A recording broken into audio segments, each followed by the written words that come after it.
আমরা বহু দুঃখার শিকার হয়েছি গত 54 বছর। আবার কি আরেকটা দুঃখা খাওয়ার জন্য আমরা তৈরি হচ্ছি? কে দুঃখাবাজ আর কে ওয়াদা রক্ষাকারী, এই জাতির এত পুড় খাওয়ার পরে এটাকে বুঝতে এখনো বাকি আছে। একটা সম্পদের অভাবে আমরা জাতি হিসাবে বুক টান করে ঘুরে দাঁড়াতে পারলাম না। সেই সম্পদটাকে আপনারা বলবেন আশা করি, চরিত্রের সম্পদ। এই চারিত্রিক সম্পদের অভাবে আমরা বুক টান করে কোমর সোজা করে বিশ্বের দরবারে মাথা উঁচু করে দাঁড়াতে পারলাম না।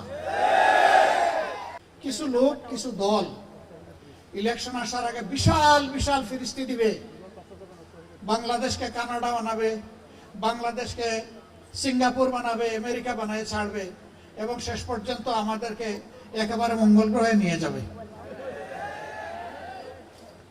কিন্তু যখন ইলেকশন চলে যায় তখন আর এটা মনে থাকে না।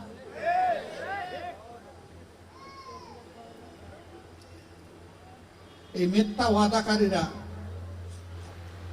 নফসের দুঃখায়, শয়তানের ওয়াসওয়াসায় পড়ে মানুষকে দুঃখা দেয়। বরঞ্চ এবার দুঃখাবাজ যারা, তাদেরকে আমরা কি বলবো? দুঃখাবাজকে না বলুন। অতীতের আমলনামা, বর্তমান আমলনামা, এই দুইটা দেখে বুঝতে হবে আগামীর আমলনামাটা ওনাদের কেমন হবে বা আমাদের কেমন হবে। Morning shows the day.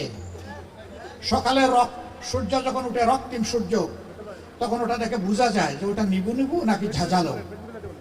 যদি ঝাঁঝালো হয় সারাদিন তাকে দীপ্ত ফর্সা, আর যদি নিবু নিবু হয়ে উঠে তাহলে হয়তোবা দেখা যাবে যে মেঘের আড়ালে লুকোচুরি করবে। আমরা সেই লুকোচুরি করা সূর্য আর দেখতে চাই না। একেবারে স্পষ্ট উজ্জ্বল সূর্যের আলো চাই।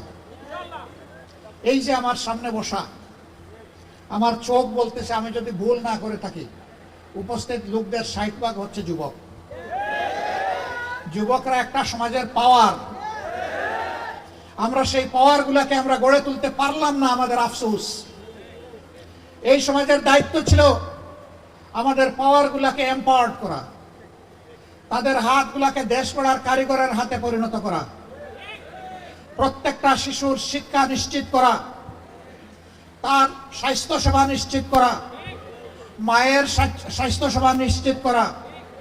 এইভাবে একটা সমাজ, সুস্থ সমাজ গড়ে তোলার জন্য সমাজ দায়িত্ব পালন করবে, কিন্তু না, আমাদের সমাজ করে নাই।